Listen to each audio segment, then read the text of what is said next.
Um ataque no meio da selva. Uma simulação de defesa externa com emprego de todas as funções de combate da brigada. Infantaria paraquedista, aeronaves, grupo de artilharia antiaérea de selva, disparo de míssil teleguiado. 5 meses de operação. Tudo para, segundo o Exército, aperfeiçoar o emprego da defesa em ambiente de selva contra possíveis ataques. E a Amazônia é o campo de batalha. Mas torna-se essencial, então, mostrar e entender como funcionam a estratégia, o equipamento e a atuação do Exército na Amazônia. Passamos uma semana em loco, em contato direto com a tropa, e buscamos especialistas para analisarem o contexto de combate na região. O Poder 360 veio até o Comando Militar da Amazônia, em Manaus, para acompanhar a Operação Amazônia do Exército. É a maior operação de defesa externa já realizada pela Força. O Exército diz que é uma forma de demonstrar sua força em defesa da soberania do país para outras nações, para possíveis conflitos. A gente está aqui no Rio Negro e vai acompanhar todos os detalhes dessa operação. Toda a operação é, na verdade, uma simulação. O Exército se prepara para a situação hipotética de um conglomerado de países progressistas atacarem a floresta. O enredo é autoral, elaborado por integrantes da Força.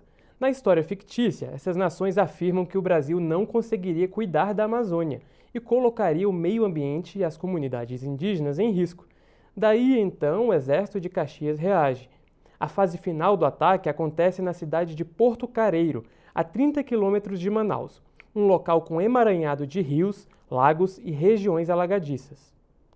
Em função dessa narrativa constante de que não temos condições de proteger a selva, não temos condições de dar segurança aos nossos indígenas, e sob essa motivação, organismos internacionais decidiram então que uma faixa do nosso território seria desmilitarizado e seria ocupado por tropas estrangeiras. Nossa viagem foi dividida em partes. Primeiro, acompanhamos como o Exército reagiria a esse suposto ataque.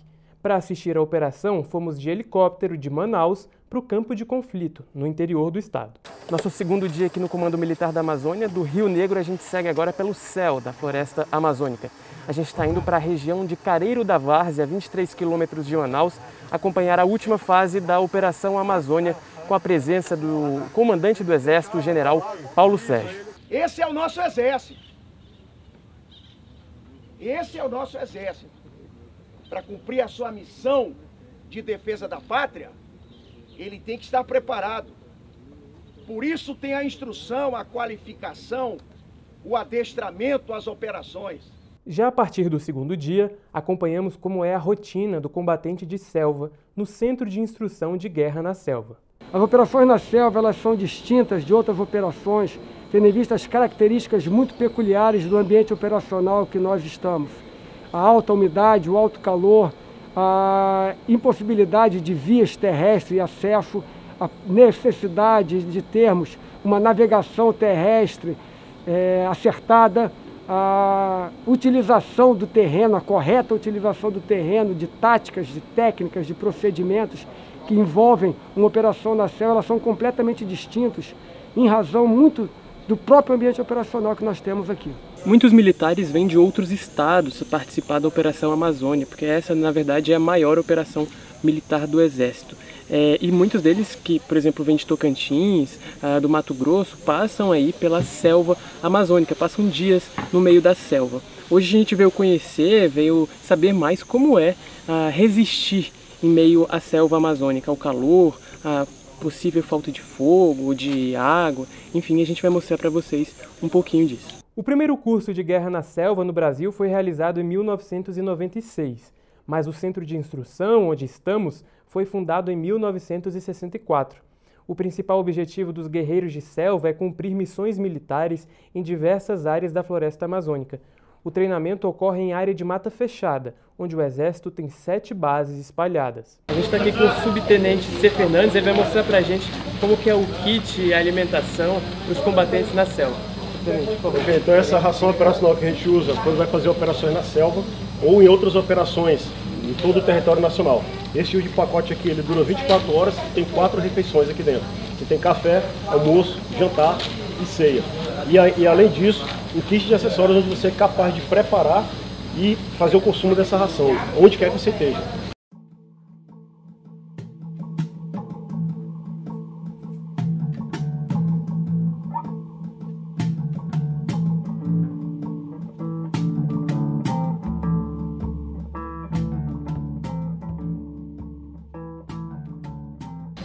Explica pra gente sobre o tenente. Isso aqui é um álcool, né? Esse aqui é um sachê de álcool que vem no kit de acessórios da ração operacional e ele é suficiente para preparar as 4 refeições. O fósforo também vem no kit de acessórios, então divide ali só o suficiente para a refeição que você vai preparar. Acendeu o álcool. E a melhor parte vem agora, porque é só abrir o saquinho e já colocar em cima do fogo. Faz uma pequena abertura aqui no saco, sai os vapores. E agora esperar 5 minutos é suficiente para preparar essa ração. Maravilha. Você vai ter essa variedade de material aqui, com café e almoço, jantar e ceia. E os acessórios aqui que são utilizados para preparar a ração operacional. Com um pacote desse aqui você consegue sobreviver 24 horas e dependendo da envergadura da operação você pode levar 2 ou 3 pacotes desse aí.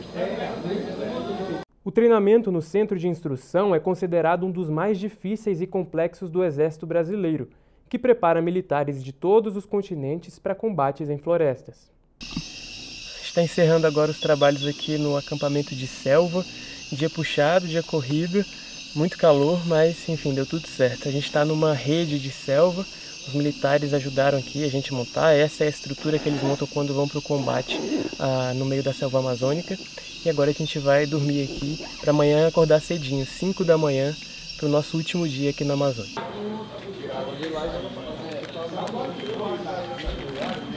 Então, agora é hora do café da manhã, aqui da selva. Nosso último dia, como a gente mostrou ontem para vocês, esse aqui é o fogãozinho que eles usam lá no meio da selva. E aqui eu vou tirar o kit de café da manhã. Ó, biscoito, refresco de frutas, bebida láctea, sabor salada de frutas, geleinha de morango, goiabinha, açúcar, suco de limão, geleia de morango, café com leite e açúcar, mais açúcar e café. Aí aqui tem a canequinha deles e agora é só montar o fogo para esquentar o café. Álcool que vem também no kit. Coloca um pouquinho de álcool. Fósforo que também vem no kit.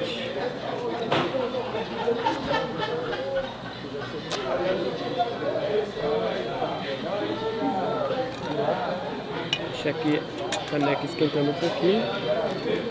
Café.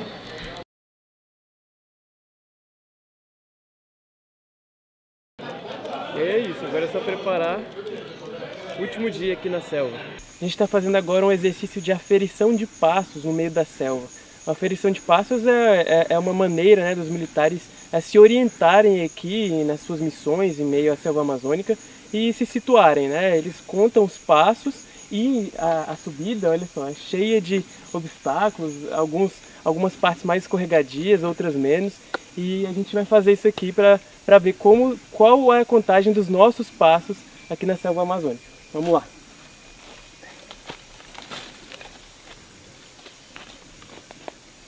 O Poder 360 notou que há entre os militares que atuam na Amazônia uma preocupação crescente com a cobiça internacional pela região.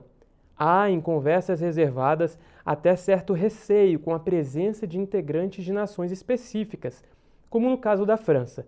Esse discurso foi reforçado depois do debate público travado entre os presidentes Bolsonaro e Macron. Porque, olha só, aproveitam o momento, alguns países aproveitam o momento para potencializar as críticas contra o Brasil, tá? Para prejudicar nosso agronegócio, prejudicar nossa economia, tá? Recalcar o Brasil uma posição subalterna. Para a professora Adriana Marques, coordenadora do Laboratório de Estudos de Segurança e Defesa da UFRJ, a própria política doméstica reforça o entrevero e as desconfianças. É muito forte no meio militar essa percepção de cobiça internacional em relação à região amazônica, né? Isso é uma é uma ideia que mobiliza muito os militares já desde a década de 1970, né? Havia aquele slogan, né, integrar para não entregar. Mas, atualmente, essa ideia de que a Amazônia possa ser invadida por uma potência estrangeira, ela volta à opinião, volta à discussão pública, justamente por conta das vulnerabilidades que foram criadas pelas políticas domésticas. O desmatamento, criticado por Macron e outros líderes mundiais, ainda é realidade no Brasil. Até agosto de 2021, os alertas de desmatamento já somavam 6.026 km². Em 2019, o número dobrou quando comparado a 2018. E, desde então, o patamar segue acima da média. Em 2020, o desmatamento foi o maior nos últimos 12 anos. O Exército publicamente não deixa claro se há uma ameaça real de ataque de outras nações à floresta amazônica, mas diz que busca sempre adestrar e preparar a tropa. Mas afinal, a Força Terrestre Brasileira adota a melhor estratégia para esse possível cenário? Quando você fala o equipamento que o Exército usa na Amazônia, ele é hoje é adequado, ele pode ser melhorado, mas ele está muito próximo daquilo que o Exército pode ter. Em caso de uma agressão externa à Amazônia, como qualquer parte do território nacional, o que o Exército vem demonstrando com as operações amazônicas é a capacidade que ele tem de mobilizar tropas de diversos pontos do país e levar rapidamente esse equipamento sofisticado que não é muito utilizado na Amazônia, mas em situações de emergência, ele leva suas baterias Astros, que estão localizadas em Brasília, para lá em poucos dias. Ele leva uma brigada paraquedista em poucas horas. Então, é isso que é a Operação Amazônia. É um exercício logístico. Ele é muito mais logístico do que um exercício operacional. Foram 4 os locais por onde o Poder 360 passou.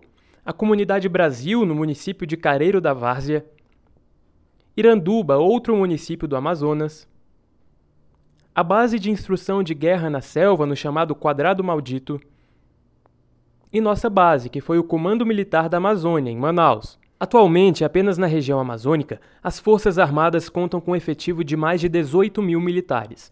Os estados do Acre, Amapá, Amazonas, Mato Grosso, Pará, Rondônia, Roraima, Tocantins e Maranhão recebem operações que têm, entre outros objetivos, a defesa militar, a conservação ambiental e a atuação de combate a ilícitos. Além da Operação Amazônia, as forças atuam na Operação Verde Brasil, que foi dividida em 2 fases, uma em 2019 e outra que começou em maio de 2020 e foi até abril de 2021. O foco foi o combate ao incêndio, a apreensão de madeira ilegal, as detenções de criminosos e a redução no desmatamento.